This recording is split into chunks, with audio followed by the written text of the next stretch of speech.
UP योद्धास, हमें UP योद्धास। नमस्कार, वणकम, सत श्री अकाल। कैसे हैं प्रभु? आज का एपिसोड होने वाला है बड़ा खास। नहीं, मसाला चाय मेरी अभी तक आई नहीं है। मैंने बहुत देर से ऑर्डर दे के रखा है। पर मैट और मसाला चाय में आज मैट के एक बड़े खास धुरंधर आपके लिए, आपसे बात करने के लिए आ रहे हैं। उस धुरंधर का नाम मैं आपको बाद में बताऊंगा। दो तो रहते ही हैं, रोहित भाई रहेंगे, रोहित बालियान, जेम्स कमवेती रहेंगे, लेकिन एक बहुत खास प्लेयर, क्योंकि आप में से बहुत फैंस ने कहा था कि इनसे बात करनी है, इनकी बात सुननी है, बुलाइए बुलाइए। तो हमने बड़े प्यार से रिक्वेस्ट की, उनको 2 गिलास बड़े बड़े लस्सी के अंदर मक्खन डाल के दिए कि भाई मान जाओ मान जाओ, और भाई मान गए हैं। भाई का नाम क्या है मैं बहुत जल्दी आपसे मिलाऊंगा, बात भी करवाऊंगा। सबसे पहले जो मल्टी स्पोर्ट्स फैंस हैं मेरे जैसे, और आप में बहुत सारे लोग होंगे, उनके लिए बड़ी अच्छी खबर है। क्योंकि आप सब जानते हैं यूपी योद्धास जो हैं वो जीएमआर स्पोर्ट्स का एक भाग है, एक हिस्सा है। तो GMR sports DP world India championship golf की जो हो रही है 16 से 19 नवंबर दिल्ली गोल्फ क्लब में, बड़ी खुशी की बात है कि एक प्राउड पार्टनर है, स्पॉन्सर है उस DP world India championship golf का। और इसमें जो प्राइज मनी है ना, वो कैलकुलेट करके है मुझे नीचे बताइएगा। 4 मिलियन यूएस डॉलर हैं, यानी 40 लाख यूएस डॉलर। वो कितने रुपए बन गए, ये आप लोगों के लिए होमवर्क है। कैलकुलेटर उठाइए और नीचे बताइए। और इसमें भारत के शुभांकर शर्मा आपको दिखेंगे, 2019 के चैंपियन शेन लॉरी दिखेंगे, और मेरे one of the favourites Rory McIlroy, जो नॉर्दर्न आयरलैंड में जन्मे थे, अब यूएस से रहते हैं, वो भी खेलते दिखेंगे। बहुत कमाल के खिलाड़ी हैं। और एक कमाल की बात यह है कि ये सिर्फ 3 साल के थे, रोरी मैकइलरॉय, जब इनके फादर इनको हॉलीवुड गोल्फ क्लब में ले गए कि चल बेटा गोल्फ खेल। और बेटा फिर बाद में कितने 23 पीजीए टूर जीते हैं, 20 एक ओपन आपने जीते हैं। एक और इंटरेस्टिंग बात मैं आपको रोरी मैकइलरॉय की बता दूं। इनके मामा भी, वो जो आयरलैंड में फुटबॉल यानी रग्बी की एक टाइप है, वो खेलते थे। तो काफी सारे जीन्स इनके पास थे खेलों के, जिसको इन्होंने गोल्फ में दिखाया है। तो देखना मत भूलिएगा 16 से 19 अक्टूबर के बीच में DP world India championship golf की, जिसमें प्राउड पार्टनर है जीएमआर स्पोर्ट्स। और हम बड़े प्राउड हैं जी। मुझे बड़ी खुशी है कि रोहित बालियान, यूपी योद्धास के फॉर्मर स्टार, इस एपिसोड में जुड़े हुए हैं, और स्ट्रेट फ्रॉम केन्या, और part time lawyer and full time kabaddi expert हमारे साथ जुड़े हुए हैं। और जिस एक खास खिलाड़ी से बात करने को आप लोग बेताब थे, तालियों की गड़गड़ाहट से स्वागत कीजिए। स्टेट फ्रॉम गुरुग्राम, उनका नाम है Guman, Guman Singh. Welcome welcome to Matt और मसाला चाय मेरे भाई। Thank you sir. अच्छा, सच सच बताना गुमान, वहां पे शादलू, फजल, जयदीप के सामने रेड करने में नर्वसनेस होती है, कि यहाँ कैमरे के सामने बैठ के ज्यादा नर्वसनेस हो रही है? यहाँ ज्यादा हो रही है सर। नहीं नहीं, बिल्कुल हम आपको नर्वस नहीं होने देंगे। अम्मा यूपी है बे। आपके फैंस ने कुछ, हमने और हमारी टीम ने कुछ सवाल चुने हैं। बात सिर्फ ये है कि आपके जो इतने सारे फैन हैं, जो आपकी बढ़िया फॉर्म देख रहे हैं इतने सालों से, आप पटना में थे, आप गुजरात में थे, आप यू मुंबई में रहे, और अब आप यूपी योद्धाज में आ गए हैं। तो आपके फैंस आपसे कुछ बातें करना चाह रहे थे, बस उनके सवाल हैं जो आपसे ओके पूछेंगे। सर।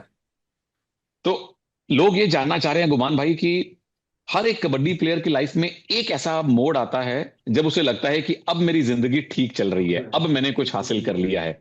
तो वो आपकी लाइफ में वो टर्निंग पॉइंट कौन से वाला था? सर जब मैंने कबड्डी शुरू की थी, जब से ही हो गया टर्निंग पॉइंट शुरू, क्योंकि मैंने सोच लिया था कि मैं कब तो कबड्डी में ही करना है, जो कुछ करना है। इतना पढ़ाई में तो मन नहीं लगता था, नहीं इतना इंटेलिजेंट था। जो करना था बस कबड्डी में ही करना था, और जब प्रो कबड्डी में सिलेक्शन हुआ तो मेरा वहाँ से ही मुझे सब कुछ मिला। कबड्डी आपने किस उम्र में खेलनी शुरू की, और क्या सोच के कबड्डी को चुना आपने? कबड्डी सर मैंने लगभग 10-11 साल हो गई, 15-16 साल की एज में शुरू कर दी थी कबड्डी। बस यही था, मैंने तो इसलिए शुरू की थी कबड्डी, क्योंकि पढ़ाई में इतना इंटेलिजेंट नहीं था मैं तो।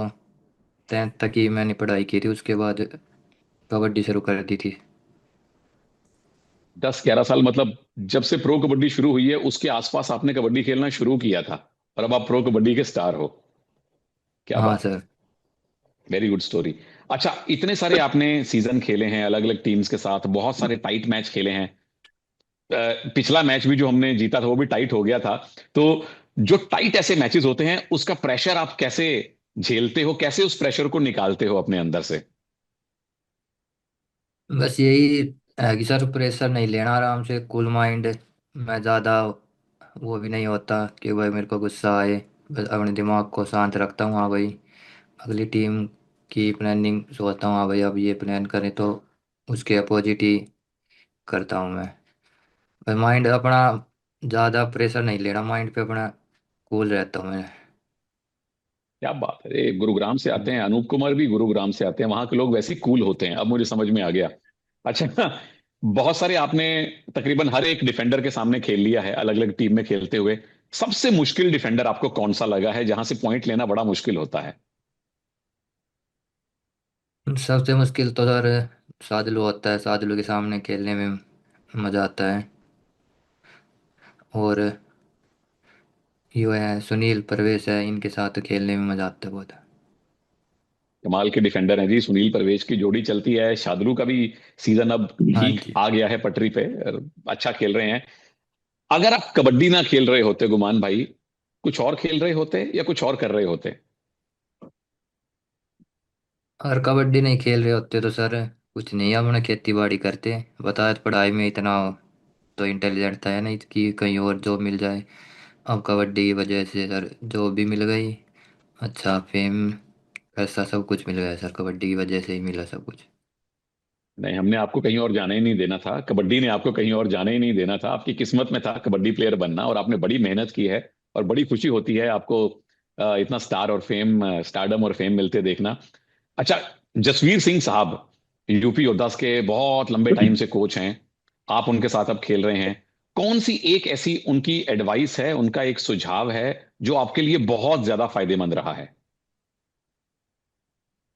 उन्होंने सर अब के कोच साहब ने प्रैक्टिस कैम्प में बहुत स्किल पे काम किया था मेरी, जो कि पहले मैं आगे हैंड टच बढ़िया करता था जो पिछले सीजन से नहीं हो रहा था, और उस पे काम किया था तो अब वो दिख रहा है। 2-3 मैच से आगे भी हैंड टच हो रहे हैं, और जो मेरा फुटवर्क था पहले मैं अंदर से चलता था उसमें कवर की चैन भी लगती थी, तो वो चेंज करवाए थोड़े अंदर बाहर होके। तो ज़्यादा फर्क तो यही है कि जो मूवमेंट है मेरे वो चेंज कराए कोच साहब ने। यहाँ इधर कॉर्नर पे मैं ज़्यादा कवर की चैन खाता था, तो अब उसमें ज़्यादा सुधार करवाया है सर ने। मैं एक बात बताऊं बड़ी ईमानदारी से, आप कह रहे थे ना कि कैमरे के सामने घबराहट हो रही है, मुझे लगता है कि आप बहुत कंफर्टेबल हैं, बहुत अच्छा बोल रहे हैं और पूरी टेक्निकल बातें बता रहे हैं। तो वेल डन गुमान, मजा आ रहा है आपसे बात करने में, और आई एम श्योर आपके फैंस को भी मजा आ रहा होगा सुनने में। अच्छा, यूपी योद्धास की टीम में सबसे ज्यादा मजे किसके साथ करते हैं? आपका बेस्ट फ्रेंड कौन है इस टीम में? बेस्ट फ्रेंड तो सर लगभग सभी है। सुमित है, तो क्योंकि हम दोनों एक साथ रेलवे से खेलते हैं। और महेंद्र है, महेंद्र के साथ भी मैं पहले खेल चुका हूँ। तो और भी बहुत है प्लेयर जो सबके साथ अच्छी बॉन्डिंग है मेरी। मुझे एक कनेक्शन पता चला है जी, ये लेफ्टीज का कनेक्शन है। गुमान लेफ्ट के रेडर हैं, सुमित लेफ्ट कॉर्नर हैं, महेंद्र लेफ्ट कवर हैं। तो ये कारण तो नहीं कि दो लेफ्टीज के साथ आपकी दोस्ती हो गई? ऐसा भी हो चलिए। सकता है सर। नहीं नहीं, दोस्ती सबसे होनी चाहिए, कोई कारण नहीं उसका होता। मैच से पहले आपका रिचुअल क्या है? कौन सी ऐसी एक चीज है जो आप मैच से पहले जरूर करते हैं? मैच से पहले मैं अपना माइंड कूल रखता हूँ, और बस दिमाग में मैं मैच के बारे में सोचता हूँ, हाँ भाई आज ये प्लेयर खेल रहा है तो ये कैसे टैकल करता है, ये उससे कैसे बचना है। बस मैच होने से पहले मैं आराम से साइड में बैठ जाता हूँ ड्रेसिंग रूम में 5-10 मिनट, उसके बारे में सोचता हूँ जी, हाँ भाई आज मेरे तभी को ये करना मैट पे जाके। तभी इतने कूल माइंड से खेलते हैं गुमान, वेल डन। कबड्डी में जितने प्लेयर आपने देखे हैं, आपका सबसे फेवरेट प्लेयर कौन है? कबड्डी में अनूप कुमार है सर। गुरुग्राम उनकी कनेक्शन। नई शुरू से उनको ही देखते थे फर्स्ट सीजन से, तो वही। ने बिल्कुल, अनूप कमाल के लेजेंडरी प्लेयर हैं, और जैसा हाँ गुमान ने जी। बताया कि उसके बाद दस दूसरे ग्यारह साल पहले, प्रदीप। उसके बाद प्रदीप। हाँ जी। और आज की जनरेशन में जो अभी खेल रहे हैं पिछले 2-3 सीजन से? अभी तो आसू मलिक है सर। एजेंट आशु बहुत अच्छा काम कर रहे हैं। अच्छा, कबड्डी हाँ के सर। अलावा दूसरे खेलों में कौन सा खिलाड़ी सबसे ज्यादा पसंद है आपको, और क्यों? दूसरे में जी क्रिकेट में विराट कोहली, क्योंकि उनकी विराट। फिटनेस और जो खेलने का एग्रेशन है वो अच्छा लगता है मुझे। आप कूल एटीट्यूड माइंड टाइप के जो हैं, खेलते हैं। और उनको उनका अग्रेशन आपको पसंद है, पर विराट कोहली सबके फेवरेट हैं गुमान भाई, बिल्कुल आई एग्री विद यू। अच्छा, एक ऐसा बहुत बड़ा तगड़ा कबड्डी प्लेयर जो अभी भी हो या पहले भी हो चुका हो, जिसके खिलाफ आप खेले नहीं हैं, कौन सा ऐसा एक डिफेंडर है जिसके सामने आप जरूर रेड करना चाहते हैं? मैं सर मंजीत चिल्लर है, उनके सामने खेल भी चुका हूँ, पर लेकिन उनके साथ अच्छा लगता है क्योंकि वो भी तगड़े डिफेंडर थे।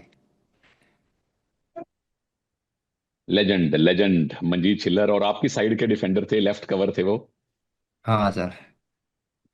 बिल्कुल मंजीत, माइटी मंजीत। तो लेजेंड्स को हम ना भूले हैं ना भूलने देंगे। आखिरी सवाल गुमान भाई, पिछले कुछ मैचेस, अब 2 मैचेस लगातार जीते हैं, पर उससे पहले लगातार 5 मैच टीम हारी थी, और हारी भी अचानक से थी, क्योंकि उससे पहले भी अच्छा खेल रहे थे, अचानक 5 मैच हार गए।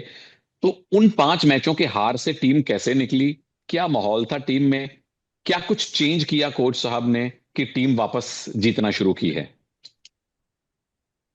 कुछ नहीं सर, बस कोच साहब ने बोला था कि अपने ऊपर भाई प्रेशर नहीं लेना, अब जो हो गया हो गया। अब इसको पिछले मैच को जो भूल जाओ, आने वाले मैच है इन पे फोकस करो। हमारे पास अभी चांस है प्लेऑफ में जाने का, अगर हम यहाँ से सारे मैच जीते हैं तो यही है कि हमारे मन में कि भाई हार गए तो कुछ है नहीं, जीतेंगे तो आगे तक जाएंगे। तो अब इसी सोच से खेलते हैं हम कि यही मैच है अपना जो ढूंढाई, ये मैच जीतना है बस। तो उसी सोच के साथ उतरते हैं हम सर। सोच पॉजिटिव हो तो रिजल्ट पॉजिटिव आते हैं, और यूपी को अब हाँ सर। पॉजिटिव रिजल्ट शुरू मिलने हो चुके हैं। अभी भी प्ले टू रेस टू जो प्ले ऑफ है, प्ले ऑफ का रास्ता खुला हुआ है। उम्मीद करते हैं कि बचे हुए मैचेस जीत के टीम टॉप 8 में जाए और फिर आगे का सफर तय करे। थैंक यू सो मच गुमान भाई, हाँ आप जुड़े रहिएगा। एक सवाल और आपके लिए बाकी है, तो ये गुमान सिंह से गुफ्तगू थी, गुफ्तगू विद गुमान सिंह, जो आप लोगों की बड़ी खास रिक्वेस्ट थी। कई सीजन से कह लीजिए या कई दिनों से कह लीजिए कि गुमान से बात करनी है। आप लोगों ने सवाल भी भेजे। अमा यूपी है बे। दूसरे सेगमेंट में आते हैं। इसमें खासम खास वो सवाल हैं जो हमने सोशल मीडिया से लिए हैं, मैट और मसाला चाय हैशटैग लगा के जो लोग सवाल पूछते हैं। रोहित और जेम्स भी मेरे साथ जुड़े हुए हैं। आज रोहित और जेम्स दोनों गेस्ट अपीयरेंस में हैं। रोहित भाई, लोग ये यस जानना सर। चाह रहे हैं कि एक प्रो कबड्डी के खिलाड़ी और एक स्टेट लेवल का प्लेयर जो अभी प्रो कबड्डी में नहीं आया है, इन दोनों की ट्रेनिंग के लेवल में क्या फर्क होता है? सर, ट्रेनिंग का लेवल धरती और आसमान का फर्क रहता है सर। देखिए, प्रो कबड्डी में खिलाड़ी जाने के बाद एक तो टाइमली प्रैक्टिस, टाइमली खाना, टाइमली आपको कोचिंग, टाइमली आपको वीडियो एनालिसिस, और हर एक काम आपका टाइम पे रहता है सर। और जो एक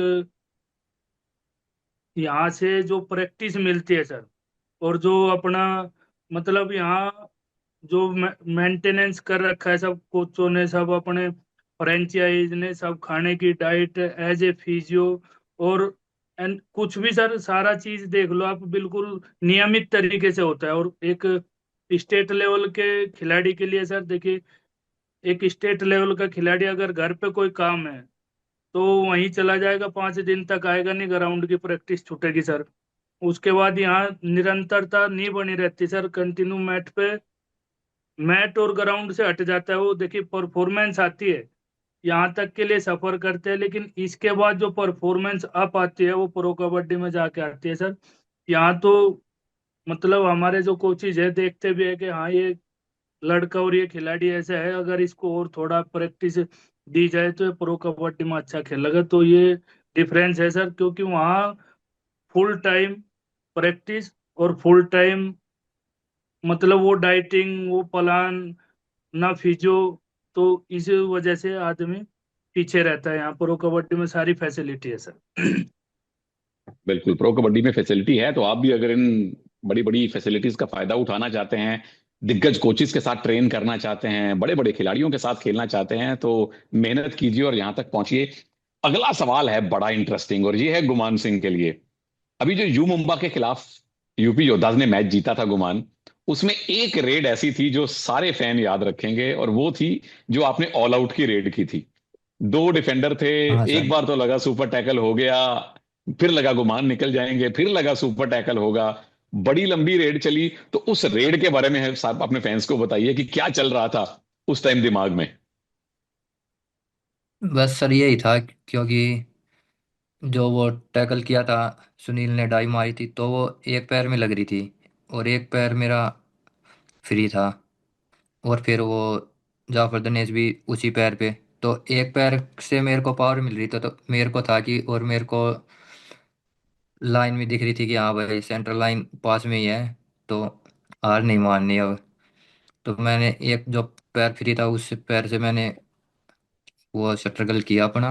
और बस माइंड में यही था कि अगर वो ऑल आउट मिल गया तो हम ये मैच जीत जाएंगे यहाँ से, नहीं तो मैच बराबर चल रहा था सर। तो वहां से मैंने यही सोच के कि मैं भाई जितनी जान लगा दे अपनी, लाइन क्रॉस करनी है ये तो।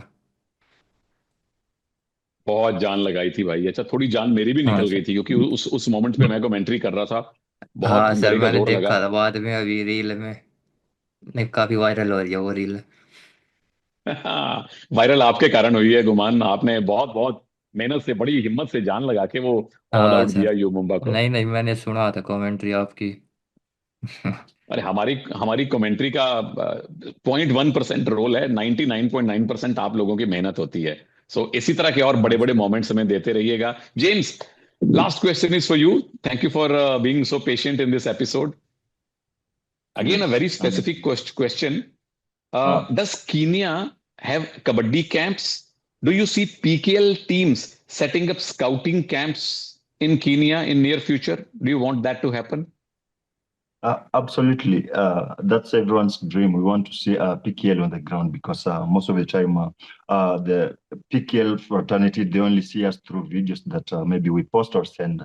So if they can make that one step of coming on the ground for us, it will be really a great deal because every young player is looking forward to playing in the Pro Kabaddi, and getting that chance is not that easy because they have to see what you can offer first before they can take you to Pro Kabaddi. So if the teams in PKL can come and set up camps in Kenya, it will be of great help to the Kenya Kabaddi Federation. And also, we have so many people who are willing to learn the coaching. And when you have many coaches, it means that we are going to produce quality players, and also we'll have a number of them to pick from. So that one will really help us. And this is not just a question and an answer, but it's also a prayer that it can really happen for sure. So that PKL can come and set camps in Kenya. It will be a really great a deal for us here. Fingers crossed that should happen sooner than later, that PKL scouts are going to Kenya and finding the real local strong talent. And you guys are already blessed with some very strong genes we have seen in so many sports. Thank you so much, James, for sharing your views. शुक्रिया रोहित भाई, और खास शुक्रिया हमारे superstar Guman Singh साहब का, जिन्होंने आज अपनी ट्रेनिंग छोड़ के हमारे 2 गिलास छाछ पी ली है और उसके बाद हमारे साथ बात भी कर ली है। आते रहिएगा गुमान, और इसी तरह से थैंक यू बेहतरीन सर, खेलते रहिएगा। आपके फैंस की दुआएं आपके साथ हैं। Best thank of you luck sir, Guman. Thank you भाई साहब।